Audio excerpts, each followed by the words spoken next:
And what's up, everybody? I'm back with another video game review, and this is of the original Crash Bandicoot for the okay. So it originally came out in 1996, I think, for the PS1. But I played it on the Crash Bandicoot Insane Trilogy re-release in the PS4, which came out in 2018. So the title will be Crash Bandicoot 1996, but I played the 2018 version, so I will be reviewing that as such, as most people probably have played. And I got a lot to say about this game. This is my second Crash Bandicoot game. The other one I've played will be coming out in a future review. I do have to first, though, get out the reviews of the other two Crash Bandicoot games on the Insane Trilogy, which are Crash 2 and Crash Warped. Those will be coming next, and then the other Crash Bandicoot game that I played will be reviewed. The review will come out after that, so stay tuned for that. But I got a lot to say about this game. Let's get down right into it. First off, more so because it's the new remastered version, but this had some amazing picture quality. It was incredible to look at, and that definitely had it on its side for sure. It's really beautiful to look at, and I really enjoyed that, so that's good. Good thing there. It was a good start. There was not a lot of story establishment. Basically, the whole premise is that his girlfriend got kidnapped by this Dr. Neocortex guy, and you work your way up to fight him in the final battle and save the girlfriend. So yeah, that's the whole thing. It's a weak plot line for sure, but I mean, it's for the first game. I mean, it's okay. Like, it's not a very heavily story driven game, so it's not like they needed to establish much of a story, but it's definitely could have been better, in my opinion. One thing that really, really, really annoyed me is that you don't automatically pick stuff up that you get from crates. This, when it comes to the apples, to the lives, to the bonus key coin thingy mahoopers, I mean, yeah, because especially like if you're trying to knock out multiple crates at once, and you break a crate and you're going to break another one, Crash will literally hit if you get a life, right? Instead of getting the life, Crash will slap the life and it will fly off the map and you can't get it. Now, thankfully, they come back. You can just pick them up when you come back. If you have to come back and replay it. But how annoying is that? When you don't get the life because you were in attack mode, you should just be able to pick your shit up when you get it. And it gets really annoying because of the 3D graphics. And I know this is very Pioneer 3D, part of that Pioneer 3D movement. The 3D depth perception is fucking awful, okay? And this really will piss you off, not just with the apples. Like, it can get mad with, picking up items and stuff, but it's with just, the late game levels.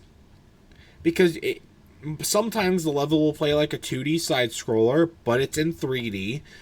Sometimes, when you're going, the levels that are mostly going up, vertical, I mean, fuck, those are fucking annoying with these kind of fucking depth perception views.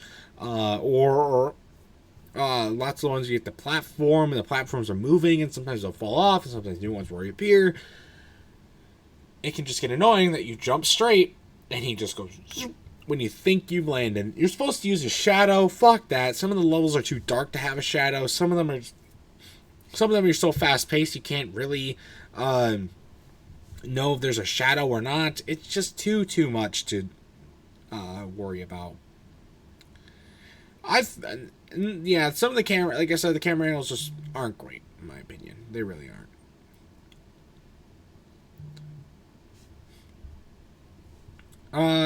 For the most part, I thought the level length was okay. Some of them near the end definitely get a little long. And yeah, it's not great. level length at the end. Like, I feel like there's a lot long. There's a lot to worry about. There's a lot going on, and they just seem to drag on and on and on and on and on. You know, if you're speed running it, I guess it's not as much. Maybe it's because I died so much that I had to redo the levels so much. It felt like it was going on forever. Some of them were nicely paced, and that was about 50-50 kind of thing. So, you know, can't be too. I mean, yeah, it's not so much about the length of the level as much as what's in the fucking level, for me. Some of the levels, this is mostly for the one where you ride the pig and you gotta weave around a bunch of the obstacles. And if the pig literally hits anything within like a 10-mile radius of its body, it you fly off and die. That level just feels like super out of control. You have no control whatsoever. You got to make decisions like that, and it just too much to worry about in the level, because they cram the levels with so many enemies, so much to see, so much to do, so much to worry about. There's so much enemies. There's an enemy literally every corner, and they all do certain things. And sometimes the angle will be facing Crash Bandicoot from the front, so that you're here, and then there's stuff you're here, and then the stuff's like this. So you gotta, and then you're coming towards it, and it's just too much, and you can't even see what's coming in front of you, and it's like fake you out. It's psychological warfare. Come on, people. The game over screen for this game is wild. It's like, game over. It's fucking creepy in some regard. Like, holy shit. Not to mention I got jump scared a few times in this game, which I don't think was meant to happen, but it did. Could you classify Crash Bandicoot as a horror game then? I don't know. Maybe in my classification, I don't know. And this is another thing with the camera angle and the everything. You have to. The jump momentum is so fucked in this game that you have to make the jump so precisely. Otherwise, he hits the corner and falls off, like slides off, or he just goes right through, falls off the end. You're gonna see this in a lot of different levels in this game. It's just annoying. It really is. It happens in all parts of the game, all sorts of levels. It happens with the boss fights. It just gets really annoying, really fast.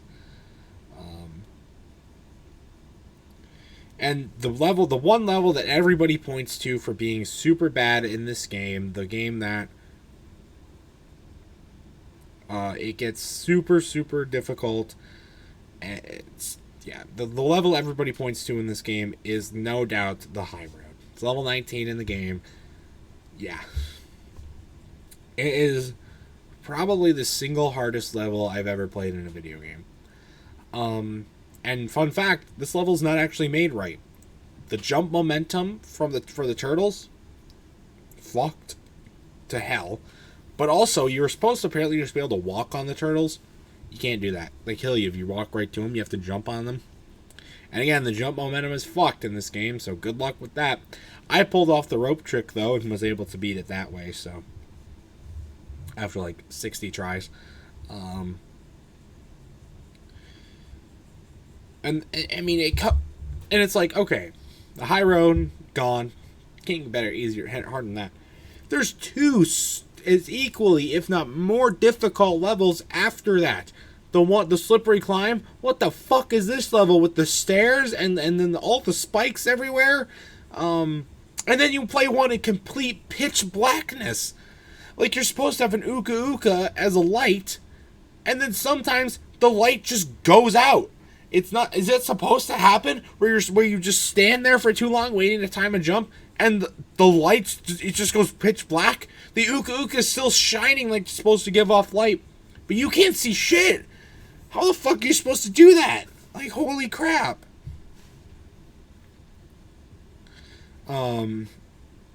Another thing that really pissed me off about this game is the "but you missed" thing at the end of every level when it shows you how many crates you didn't get. That just seems like very morally deflating. Like, oh yeah, I completed this level. Oh, it's showing me everything that I could have done. Now I gotta go back and beat it again. Like, what the fuck? Come on. Plus when you miss a lot of crates, it takes a while to do. Like, come on, just let me go to the next level. It doesn't even let you skip it. And the last thing I'll say, I mean, the hitboxes for a lot of these like attacks from enemies or enemies in general, and it's not just even the boss battles. And this also has to go back with like the depth perception thing with the 3D not really working that well, but it also goes back to just how poor this game is with its hitboxes. You have to, I mean, the hitbox for the enemies themselves, for you to hit them, is so narrow, but them for to hit you, they can hit you 2 blocks away, 5 blocks away. A thing can hit you that passes like, here's a thing, it could go like here, you're dead. But if you hit it like here, oh no, I missed it. Oh, what the fuck. It's just overall, this game was just, I get it. It's a new concept. Like, I reviewed Mario 64 and I talked about it there. It's a pioneer concept.